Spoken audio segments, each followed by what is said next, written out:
Welcome to the Jali podcast. I'm your host, Melyssa Barrett.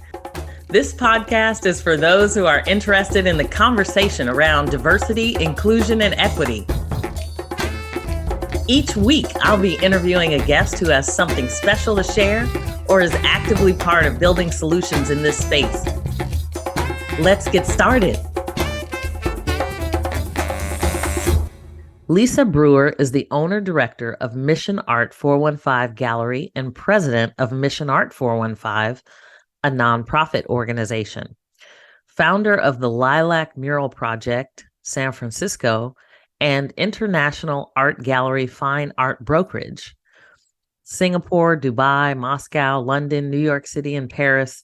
She also sits on the San Francisco Supervisors Board for Graffiti Abatement, and she's the proud member of the San Francisco Department of Public Works Adopt a Street since 2004. She's the curator of Mission Art 415, the Lilac Mural Project covering over 14 city blocks in the Mission District of San Francisco, which has the largest exterior art collection in the world. Mission Art 415 works with local and international street artists in support of their amazing artistic talent, along with the property owners who are challenged with inner-city graffiti vandalism. Lisa believes offering a commissioned mural is the solution to graffiti vandalism. The artists share their talent in an outdoor art gallery, and the property owner enjoys amazing art that is unscathed by tagging. The Mission Art 415 Gallery, located at 2884 Mission Street in San Francisco, California, showcases 36 local artists within various genres to proudly promote amazing art culture of San Francisco. Mission Art 415 proudly offers educational mural tours around the Lilac Mural Project, located on Lilac Street and 24th Street in the Mission District of San Francisco. Okay, so I'm again excited this week to talk with Lisa Brewer, and she is doing amazing things in the city of San Francisco. And I really wanted to, aside from you being just so transformative in terms of, representation and diversity and inclusion, we can talk a lot about your gallery and the Lilac Mural Project, the Mission 415 Lilac Mural Project. But I really just wanted to start by talking about, maybe you could give us some context for how you even got into this. How did you even end up in San Francisco? All of those things. Well, first of all, I'm really honored to speak with you about this because I'm so passionate about this journey that I've been on. And my mom used to have a saying that God will put you where you're meant to be. And that's pretty much how I've lived my life. You plan things, but every once in a while you're taken to a place and you're like, what am I doing here? And then this magical thing unfolds. So I'll go back to, two decades ago. I moved to San Francisco to be with my now husband, Randolph. And we lived in San Francisco proper, but we lived in the Mission District. And at that time, we're going back 20 some years, it was really dangerous. It's less dangerous now. So if anybody's familiar with the Mission District, it's predominantly working class, Latino, hardworking people. But there was a big gang problem when we moved here. And so we had the Norteños at one end of where we lived, a little street that ran parallel to Mission called Lilac Street. And it was really conducive to the BART station on 24th, which I took every day to go down to my gallery job down at in Embarcadero. So I moved to San Francisco, fell in love with it because it's so diverse in culture and color. They opened fruit markets, and I always felt like I was on vacation. I was somewhere else. So we loved the Mission, but our exterior environment was very challenging. So right off of Mission, you have the BART station, and then you have Mission Street, and it was really conducive for a lot of bad behavior because you could hide behind this little tiny alley. And when you would look down this 24th block of Lilac, right behind the McDonald's, it just was the most seedy, toxic, urban decay, neglect. And it affected me psychologically. So when I was younger, I went to school for existential psychology. So I would walk down the street and be like, what happened where? So I would be so conflicted, not only just viscerally in a physical way, but psychologically it affected me. Like, what happened where? Did somebody not love these kids? Did they need more parental guidance? Do I help? Do I get offended? And there was a lot of drug use at that time. And it really hit me because there were women my age shooting heroin, which in my lifetime, I've been through a lot. That was never an option. Like it hurts, you get over it, you move on, and you go to a better path. So I would find myself wanting to befriend these people because out of humanity and curiosity.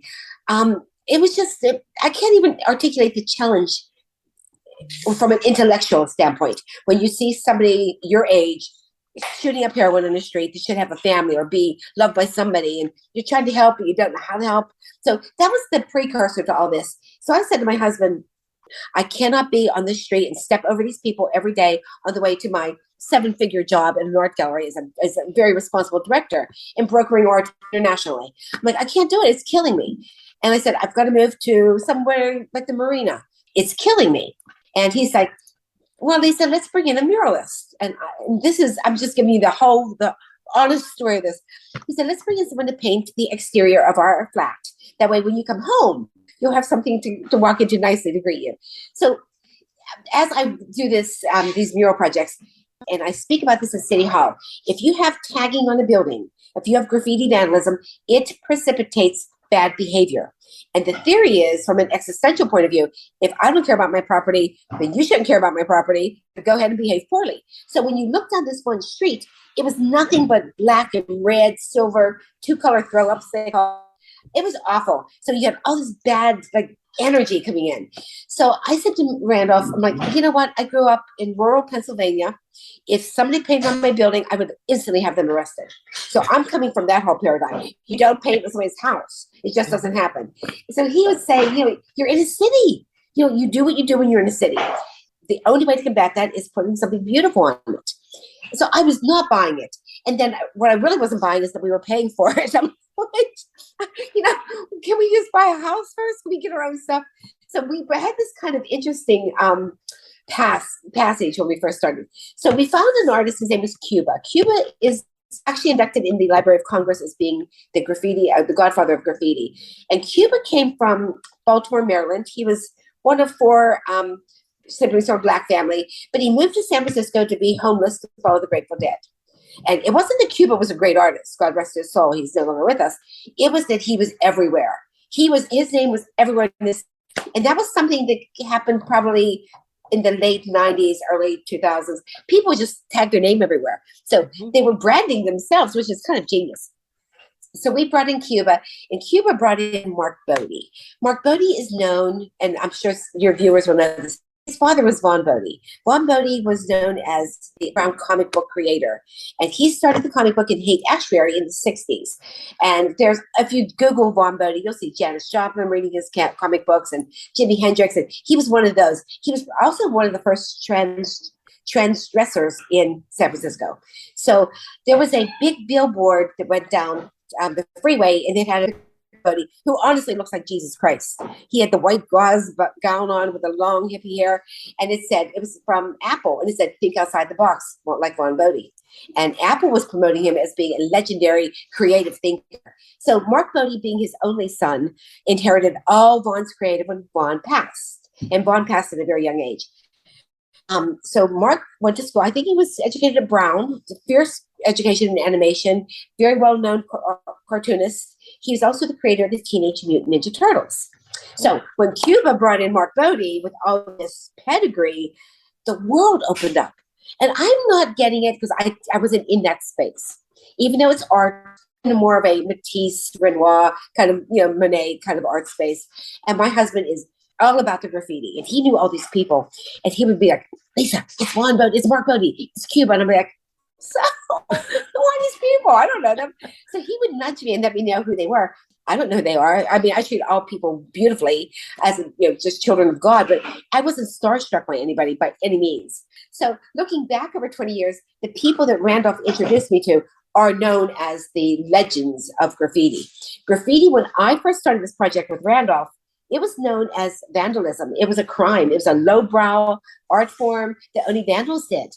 So somewhere after Andy Warhol discovered Jean-Michel Basquiat's graffiti became a pretty big thing. So I think Basquiat was the first graffiti artist that actually was brokered at Sotheby's for like 2.5 million. It is not a mural. It is raw, guttural, in the truest sense of the word, graffiti. So from that point, when Sotheby's recognized, okay, this is something, then universities picked it up as a respected studied art genre. So I watched that metamorphosis. So when I would work with Department of Public Works or City Hall or supervisors, I always called it urban art or street art. If I went in and threw out that G word, that graffiti word, they would look at me like, oh no, this is a crime. So I watched the evolution of this once, toxic thing to do turn into this really respected art form. So Right. in this process, it took us about, I'd say a year to actually gain momentum to get these artists painting this one little tiny street. And it is a innocuous little side street. Nobody would notice it. So we painted our property with permission from our landlord, and it was beautiful. And then I watched this something magical happen. Like our neighbors would come out. Now, Lilac Street in the city here, especially in the Mission, all the side streets were once carriage houses. So you'd take your horse and buggy into these garages, and you'd park your horse and buggy in there.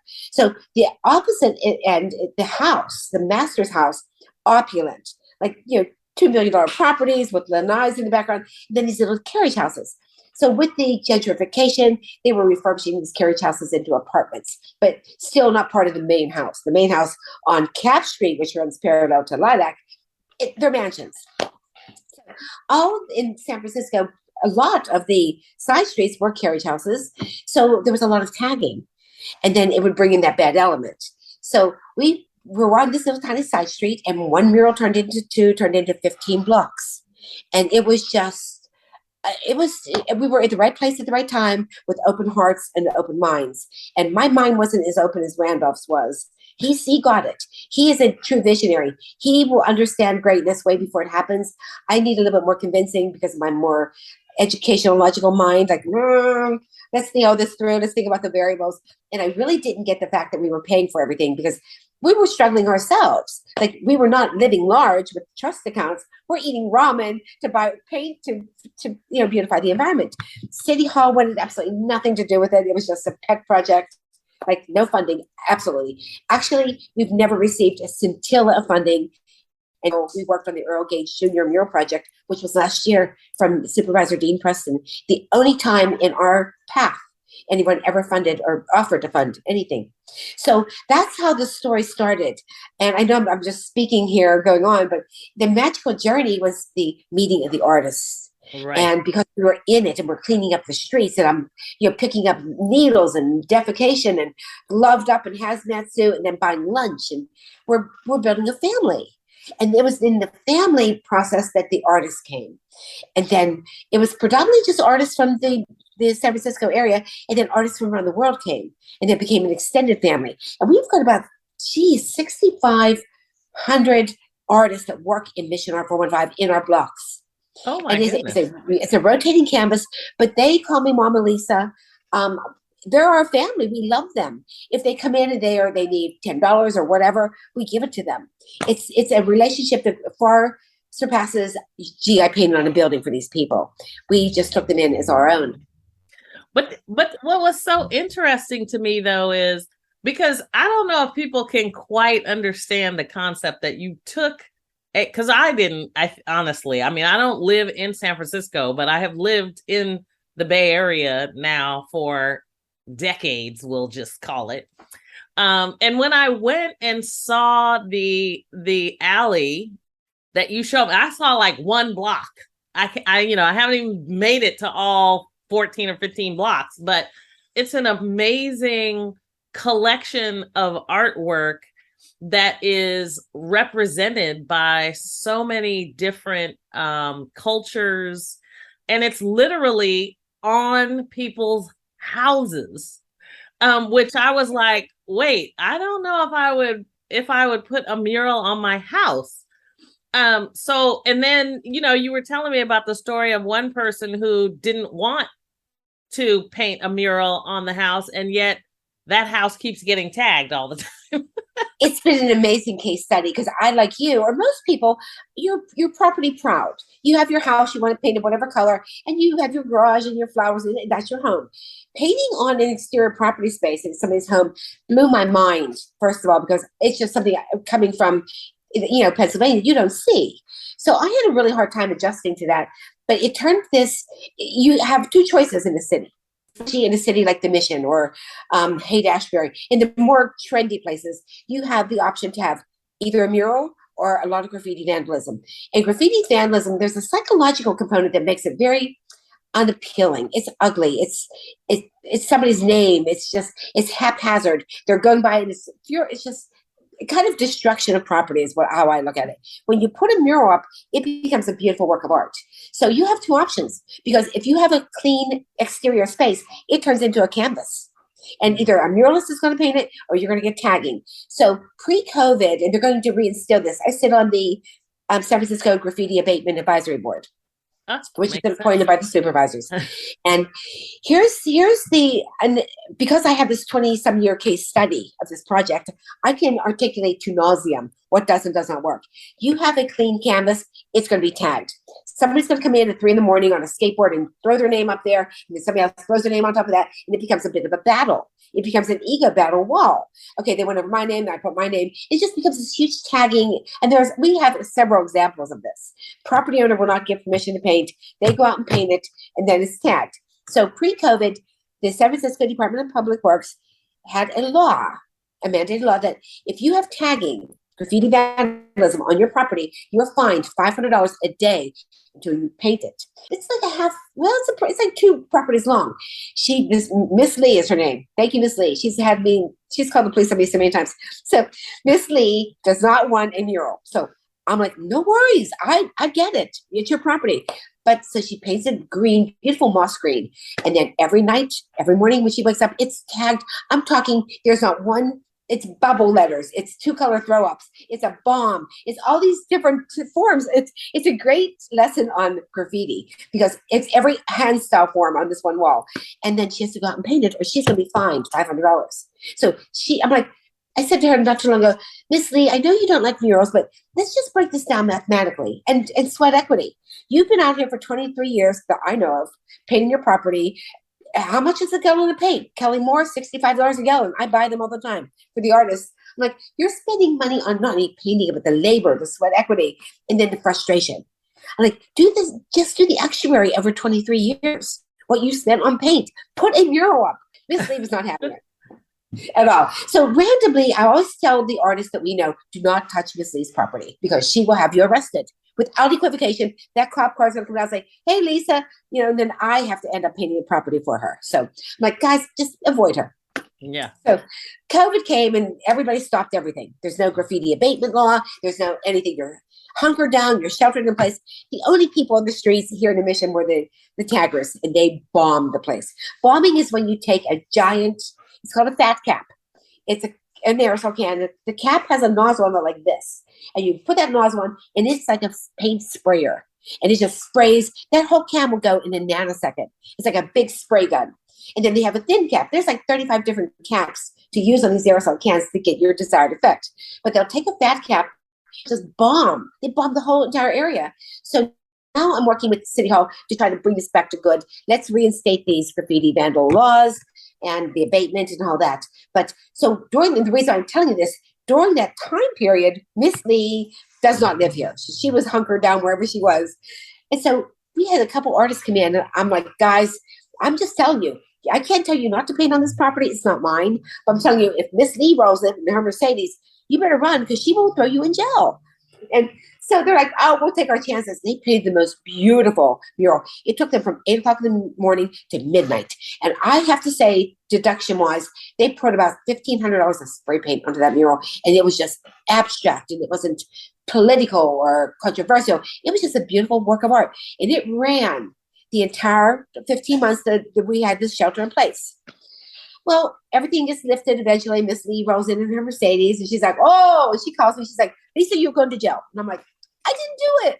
You can paint your building. So I'm like, I understand. Buy the paint. I'll paint it for you. I get it. As a property owner, I would get that. So I try to do this conflict resolution. So we paint our property moss green. It's elegant. Melyssa, I'm telling you, that paint was not even dry. That green paint, I'm covered in green paint, 2 stories, right? I'm painting it because I want to respect all people. And I didn't paint it, but I know that there's a problem. So let's resolve this. The paint was still wet, and all these people came in and they tagged it. And I should have taken a picture to use as an example.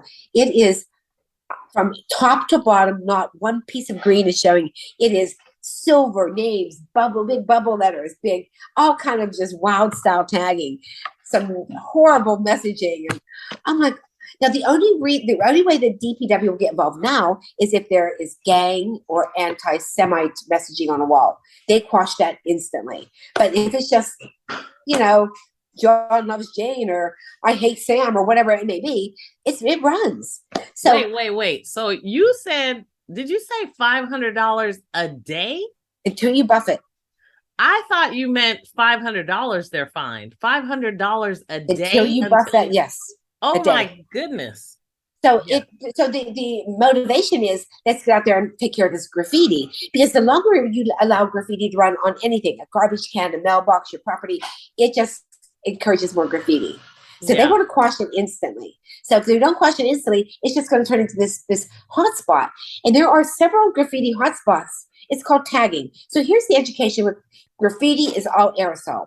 And it used to be in the day, in the 60s when this first started. It started with a gentleman, which I love. His name is Daryl. They call him Cornbread. Cornbread was born in inner city Philadelphia. And he was in high school, wanted to impress his girlfriend. Now we're going back maybe early 50s or mid 50s. This happened. He broke into the Philadelphia Zoo and put cornbread in pink letters on a gray elephant, living elephant, an animal, a live animal. Well, he was incarcerated. He was arrested, but he was the first documented person that wrote on anything exterior. So that started the graffiti movement, which went to New York City, Brooklyn, the Bronx, and then the trains, and then that came to San Francisco with the wild style. So it's a beautiful journey where it started. So the lesson of graffiti is it is aerosol. And it used to be Krylon and Rust-Oleum. Those were the only cans. And there was black, red, silver, and white, period. That was your color palette. So with this evolution of graffiti, and I just spoke to Kelly Moore about this, it is a billion-dollar industry. A can of quality is called Montana, expressly made for the graffiti artist. It goes for like $9.50 a can. And like I said, if you put a fat cap on it, it's gone in a nanosecond. So every mural that you see outside costs between $500 to $1,200 to do this mural. And when it first started, the tradition was, and I learned this from Cuba, who would speak extensively about this, it was called racking. And you would go into a hardware store and you would racking is stilling. They would put the paint down their sleeves, in their pants, and they would walk out, and there's blender balls and spray paint. You have to shake it to blend it. Right. And they'd be walking out the door jiggling like these blender balls. And then they would steal caps, different size caps, because your cap is where you get your control. So they steal their paint, and that was the culture. You stole it. You didn't buy it. They probably didn't have money to buy it anyway. You stole your paint, and then you take these caps from like Easy Off Oven Spray. Those are yours. Easy Off Oven Spray and Windex, and you put them in your mouth. So you'd have different streams to actually paint your mural with. So that was the culture of it. And then as this evolution came, they start locking up spray paint. If you're in San Francisco and you go to a hardware store, that paint is locked up. You have to ask for permission to get your paint. And that is the reason why. So somewhere in the early 80s, 2 German scientists came up with this paint called Montana. Montana is expressly designed for the aerosol graffiti artist with a pressurized cap, with offering 30 different caps from very thin to get the eyeliner, from very broad to the fat cap. So to get your quality control of your can. It is probably the most quality spray paint, and it runs the Pantone color palette. It goes from 15 shades of green, 20 shades of orange, so you can get all your fades. And it's expensive. So I said to Kelly Moore, which makes Krylon, I said to them, you're really missing out on this graffiti thing, because you should really monetize on designing a spray can paint just for the graffiti artists. They did not quite understand that concept. But I could tell you from my experience, it is a billion-dollar industry that one company is monopolized on. Wow. Just saying. Anyway, just say. So the graffiti started as just a name. somebody's name. Mhm. It was Cornbread's name. And then it started into evolving, the evolution of a design. Keith Haring was known for one of the early graffiti artists with Basquiat. He was known in New York City, Manhattan, for painting these chalk outlines of everything, big hearts, very childlike in his artistic design, something that you and I have done all our lives, big heart with the little arrows coming out of it, very whimsical. But it was Madonna that found him. Madonna was walking down Manhattan and said, I love this artist, I'm going to buy his work. And she spent an exorbitant amount of money on one piece. And therefore, Keith Haring now, his pieces go for millions of dollars. Right. These are lithographs. The lithographs go for, $6,000, but his originals, they go for, $2, $3, $4 million. Let's pause for a moment. We'll be right back.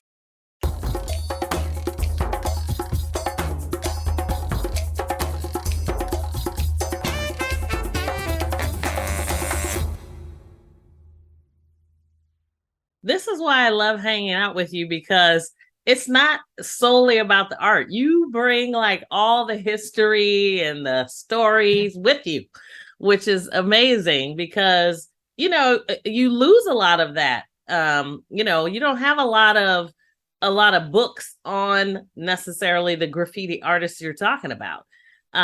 So I think it's awesome that you kind of keep the history and explain that as well. Because it's so important. Thank you for that. And it happened extremely organically because this was not, graffiti is a whole lexicon of its own. You've got bombing, you've got wild style, you've got tagging, you've got two-color throw-ups. And it becomes a language, side busting, which is a horrible thing to do.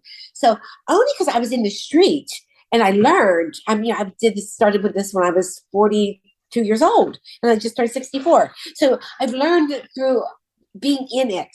And you learn this in education. You have your clinical and you've got your practical. You can read all the books you want until you get on that street and you start hanging around these people. It doesn't translate. You need to be in it to learn it.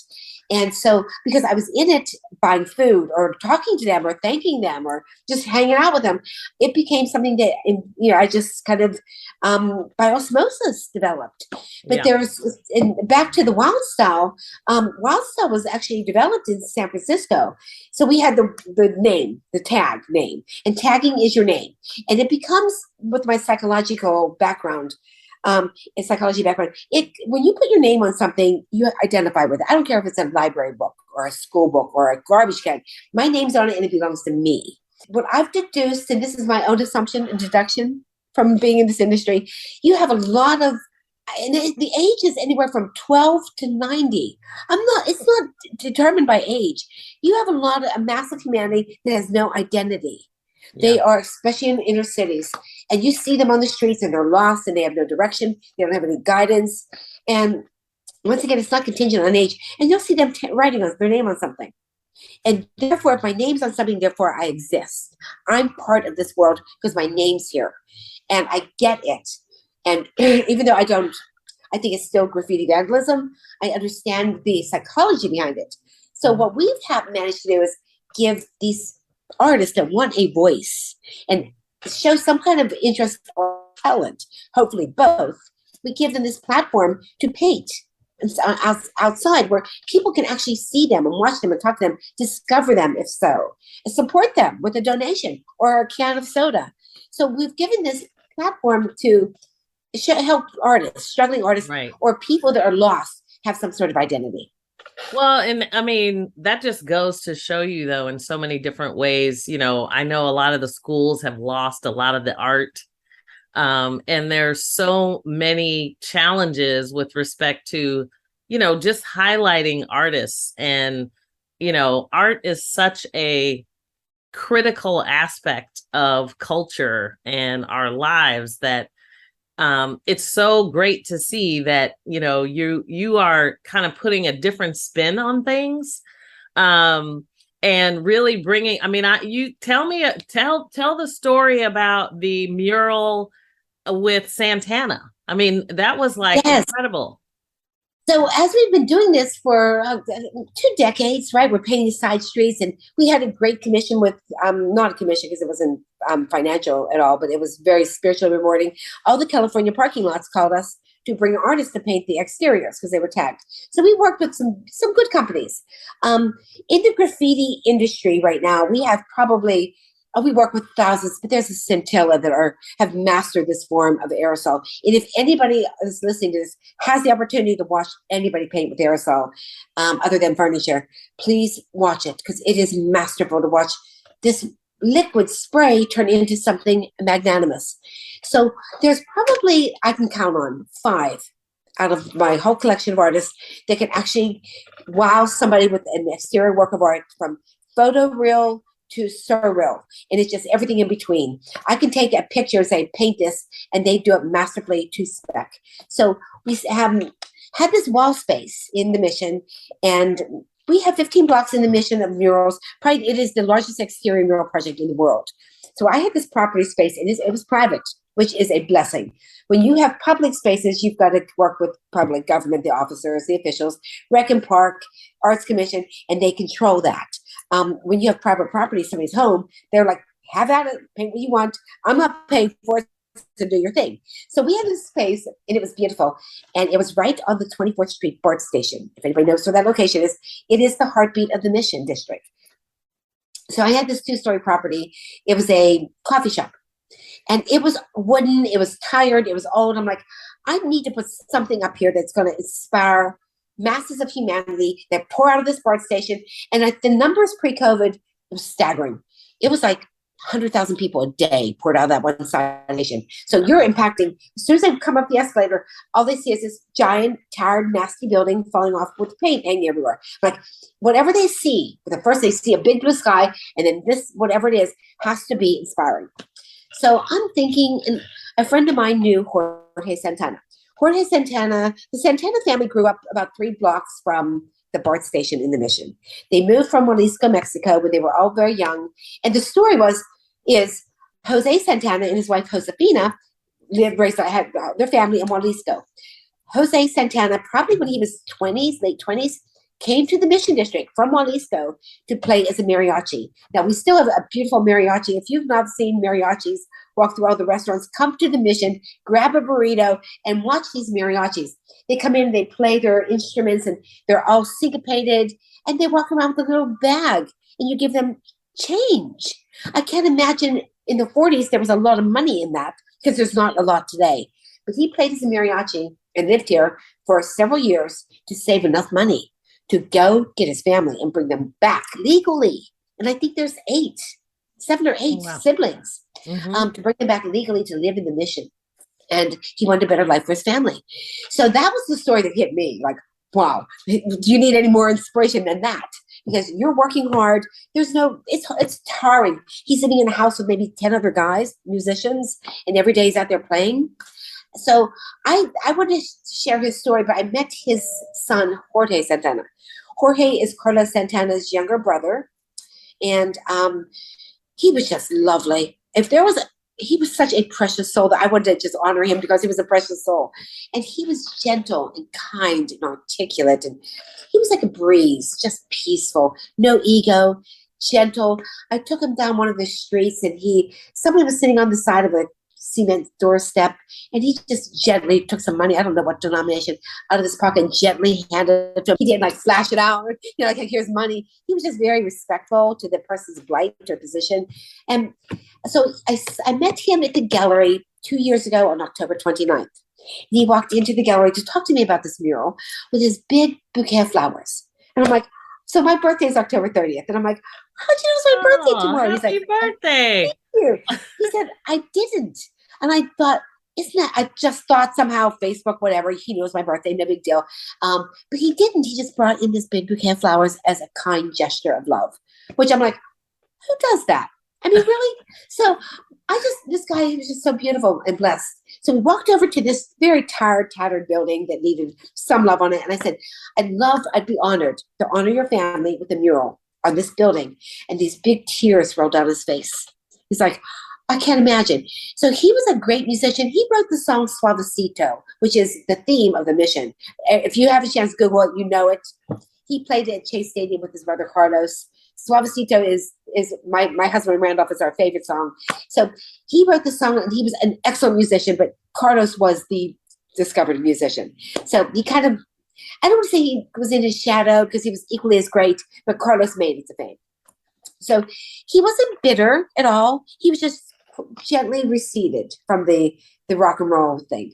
So we're talking. I'm like, I definitely want to honor you. What do you see for this mural? And he said, I see Carlos to the left of me. I see myself in the middle, my mom and dad, and I want my nephew Salvador, who's Carlos's son.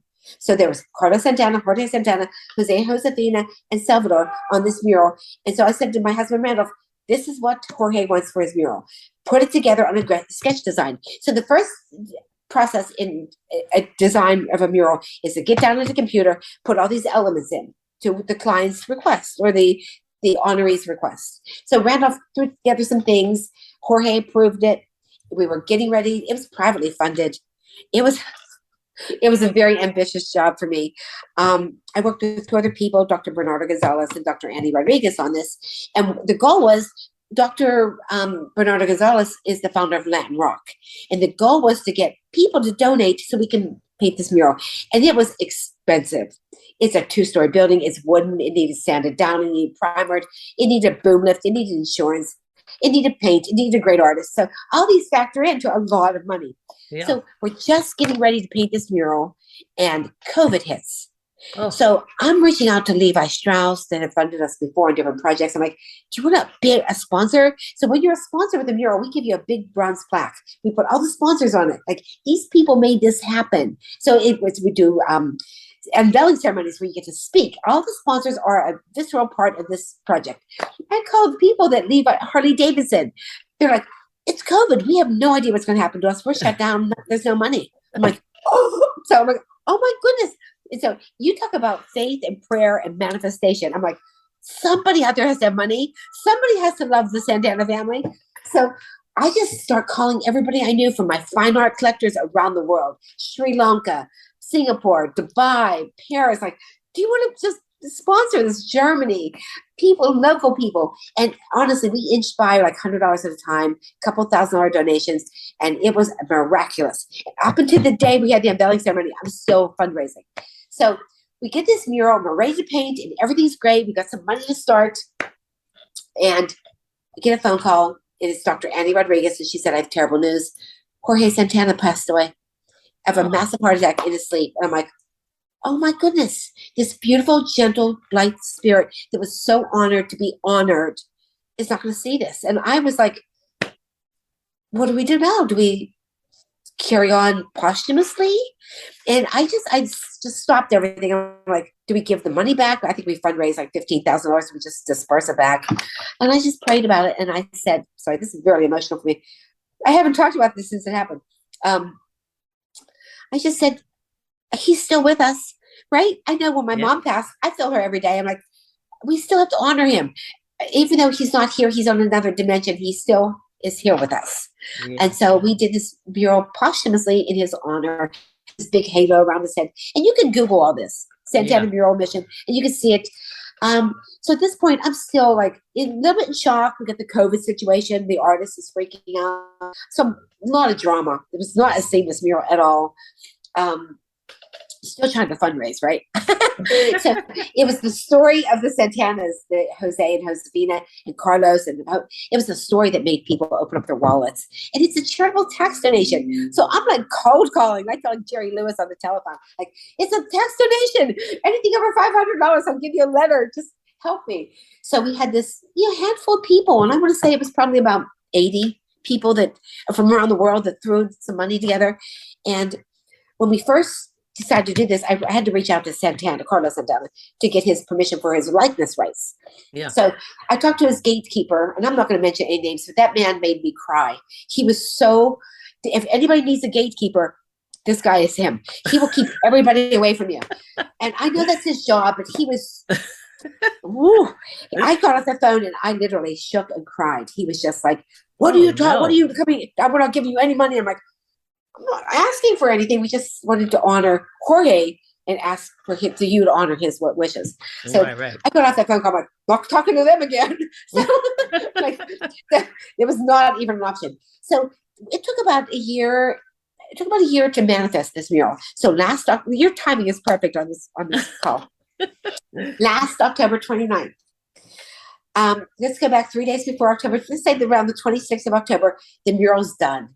and we're proud of it. And so I work with BART, and I work with DPW, and I work with SFMTA for our little projects, festivals, and I have a great relationship because I support art festivals. Me, Randolph, we give money to get the permits and get the food vendors and get all these artists together to support the arts. They get the proceeds. We do it around the BART station.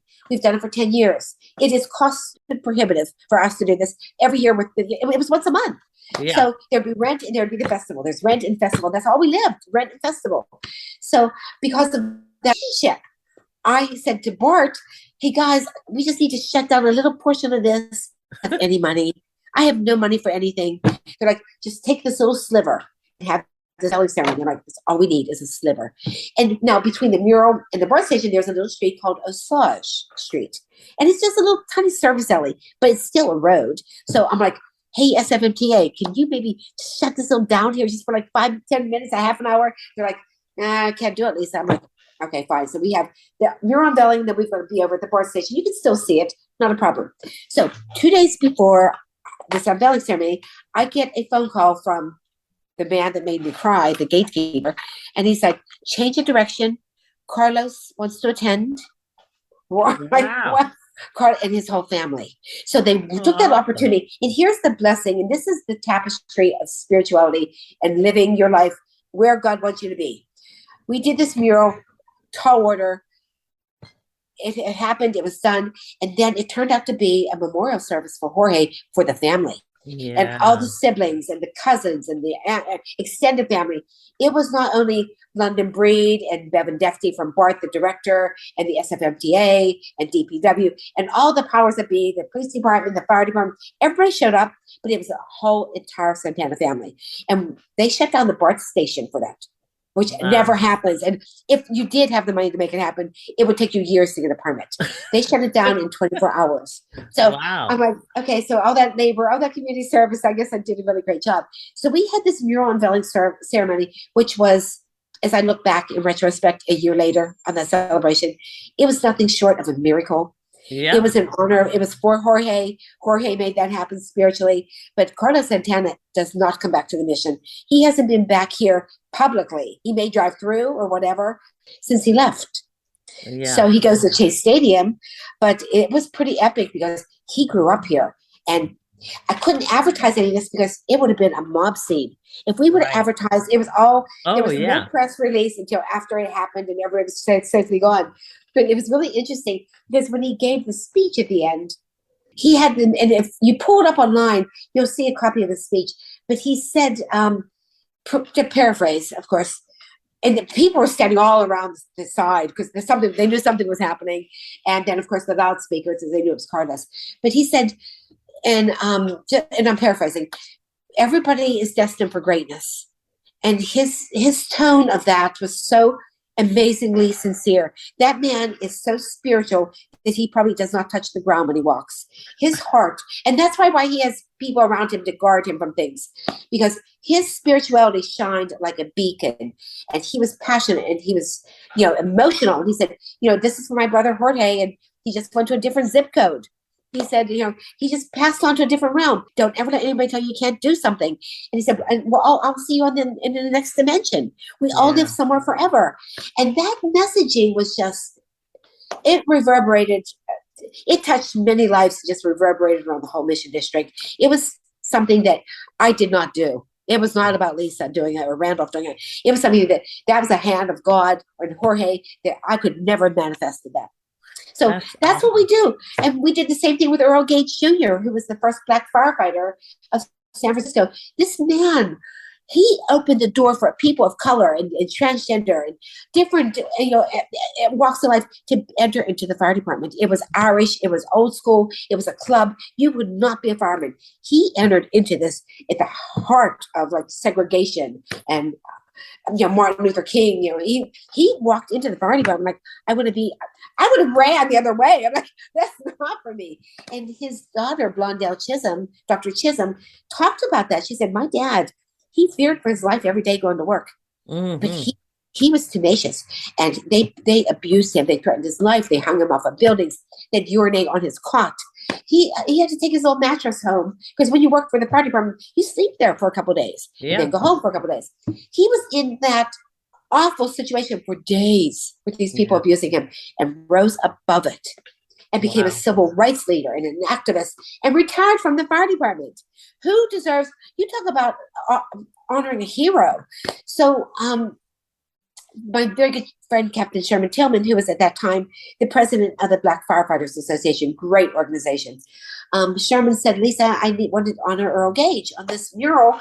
And I said, absolutely. So we pulled in an artist by the name of Crayon. His proper name is Rigel Javadovak. Rigel is Korean and I think European, Hungarian, but a great guy. He's a pioneer in the graffiti world. He started spray painting. He started breakdancing when he was 12. Breakdancing, hip hop, breakdancing, spray painting is it's one big family. So he went from breakdancing to spray paint. I'm talking 12 years old. He just turned like 55. He's a legend. He can paint a portrait with a can of aerosol can, like it looks like he took a little tiny brush. So he was my artist of choice to paint this mural and for Earl Gage. And we honored Earl Gage during Black History Month, which I have to say was nothing short of a miracle. So in this process, we're ready to paint again, and Crayons in the fire department. He's ready to hit the wall, got the mural design, and it's a triptych. It's a 3-panel mural on the side of Rosa Parks School in the Fillmore, and it's a massive exterior space. And when you have a triptych, you have to have a continuity theme. You just on one big picture, it's broken up, so you've got this continuous theme. So it is the day he's going to paint on Monday. We're going to meet him at the school. I have his lunch. Sunday night at the fire department, they do drills, 3:00 in the morning, rushes into the fire truck. He slid on this fire truck, broke his arm, has pins in it, in the hospital, major surgery. I had to get as artist to paint the mural, which was Wes Marks. Wes Marks came in. Crayon broke his hand. It was not just broken, it was smashed. It got stuck in the fire, the handle, and he slid under the fire truck. So it was just gone. Wes Wong came in and painted the mural. So there's always these, you have to pivot and adjust and change, but it's a family. So how is Crayon now? He's ready to paint again. He's going to be painting a beautiful mural in Japantown. Thank God for that. It took about a year, and it took a year actually to heal. Wow. That's incredible. Well, so that's our story. That's what we do. And what I really like to say is people don't ever negate the power of art, especially the power of art in innocuous places you never expect. You're walking down the street and you see something that wows you. If you go to, the MoMA or, the De Young or the Met, you expect to see great art. But when you're walking down the street, something inspires you. That is magical. And it has the power to change your perspective, your attitude, everything. I love it. That's what we do. And we honor not only the artists that paint for us, but we honor celebrities and people that deserve to be celebrated in that process. Well, and that's what I love is that when you talk about inclusion, I mean, you go through the different alleys and look at all the murals. You have people from everywhere with different perspectives on coming from there. I remember an artist from Brazil you were talking about. And I mean, there's so much culture coming to be represented on these murals, which is fabulous. It is. And it's the diversity that makes it really spectacular because art is kind of unique in itself, but then you have an artistic style from Brazil that is nothing you see in America. And then we had an artist that came in from Dubai, and it was Farsi, and it was more. It's just a different flavor, but it's all one art love. Art. And they all work together. They all work together. Yeah. Yes. It's awesome. And I think I shared that story. We had a mural. There was a gentleman. He was Mayan by heritage, Mayan and African American, and Mark Bodie was Irish. And it was 5 of these artists. One was Mideastern, the other was from the Bronx. So they came from these different walks of life, different socioeconomic levels, and different ethnicities. But they were up on the scaffolding painting this mural with complete love, respect, and solidarity. And I stepped back, and this was about maybe 6 months into our project when we first started. And I watched this and it hit me, and I stood back and I'm watching these egos. I mean, I'm talking independently. They all had their giant egos. They all had their different personalities. They were all a little bit challenging to work with, but they're working together without a flaw, with love. And I'm like, this would never happen in any other environment. It wouldn't happen in a restaurant. It wouldn't happen in a nightclub. It would not happen. So I realized then that love is that universal language between art and music. Oh, and it connects all of us. I love it. That's awesome. Well, I mean, it's amazing to see all of the things that you're doing. I know you're sitting in Mission 415 Gallery. Yes, so I am. Do you want to talk to us a little bit about what you do there at Mission 415? Yes, I would love to. I'm honored. I'm honored to be here. So when we started the mural project, and it was a process. I was still working at a very fine art gallery down at the Embarcadero, and it was all wilderness landscape. And it was like Ansel Adams' protege. His name was Rodney Lowe Jr. And it was massive works of art from Yosemite and Yellowstone. And they started at $20,000. And I'm at the tourist enclave of San Francisco. So I'm meeting people from all around the world. The people buying this art came in from every walk of life, everywhere. I mean, it was the most magical experience to network, because I was the only guy selling amazing American national park landscapes it was all large format film, 8x10 film in a day of digital is unheard of. So the detail was unprecedented, and the art was framed magically, and it was massive. Nothing that would fit into a flat in San Francisco. You'd need a mansion for this art. So the people that came in to buy this, they were qualifying people, obviously, but they came in from all over the world. So my networking connections started there. So I would work at this gallery, and I loved what I did because I loved working with people and giving them beautiful things to inspire their home. And for whoever's listening, if you don't have great art on your wall, it doesn't have to be expensive art. It has to be inspiring art. What you look at every day affects you consciously and subconsciously. Not only that, it sets the tone for your home or your office. If you have a Heineken beer poster up, it's going to tell me everything I need to know about you, and that's how you're going to feel, and that's how you're going to act. You put something magical, like what you see here behind you, underwater photography, it gives you this whole spiritual feeling. So I mastered the skill of selling this landscape art because I loved it. And when I love something, my passion kind of jumps onto somebody else, and they kind of love it too. So it's this gallery. I'm in this gallery loving my job, and I'm the top salesperson. I'm just loving it. But it is a 9 to 5. It is a suit. It's a briefcase. It's high heels. And it's not to come home and jump through the alleys and do that thing. So I'm like, I need to do one or the other. I can't do both anymore. I'm getting tired. I'm working 16 hours a day on both Mission Art 415, the Lilac Mural Project, and this gallery. So at that gallery, I had an opportunity to go to Singapore to open a gallery. Now, if anybody's been to Singapore, it's so wealthy. Wonderful. If you think San Francisco is expensive, Singapore raises the bar. So I met this gentleman that was from Sri Lanka. He's like, I want you to open up an art gallery in Singapore. I'm like, I have to. So I said to Randolph, I have a new job. I'm going to Singapore. I cannot miss this opportunity. And he's like, are you kidding me? It's like this 18-hour flight, one way. I'm like, I have to do it. And it was located at Raffles Hotel. Now, let me describe Raffles Hotel. Yeah. It's British in architecture. It is opulent. I would walk in like, I can't believe, God, is this really my life? I'm working at this opulent hotel, lanais everywhere. So I was there for a couple of years running this art. And then it just became too tense between my husband being in San Francisco and me being in Singapore. We're Zooming, but you can't really communicate. It's not for a long-term relationship. And I just really missed home. So I said to my boss, I got to go. I'm leaving. So I came back to the United States, came back to San Francisco. And I'm like, well, now what? Now what do I do?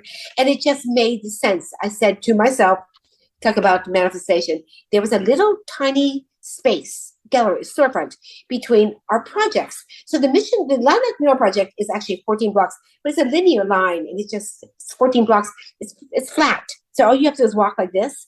Well, this little storefront was right in the middle of those blocks. Like, what better place to sit down, use it as my office, use it as a headquarters. I can still broker art internationally, but better than that, I can put all the artists outside in this gallery. So I'm not, usually when you work with an artist that is his own artist, like Peter Lick is another landscape photographer that made a lot of money in Las Vegas. It's called an ego gallery. One artist occupying the whole wall.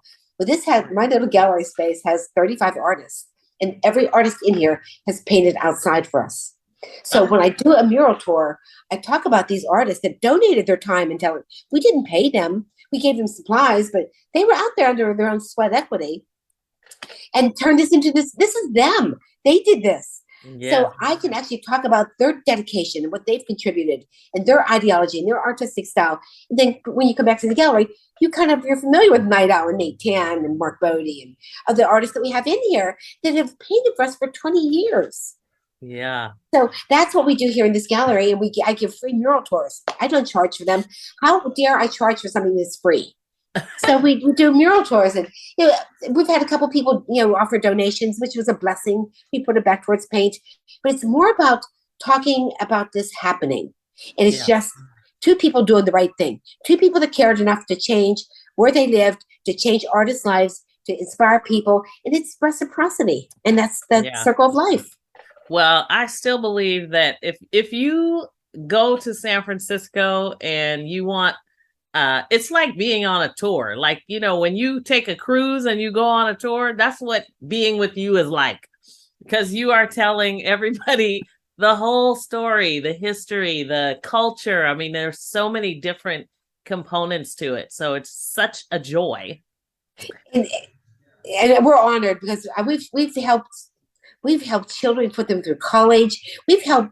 It's become our family. It's our every Thanksgiving we open up our doors and we feed everybody that doesn't have anywhere to go. It's become something that these young artists can count on. They don't have a mom's absent, dad he didn't know.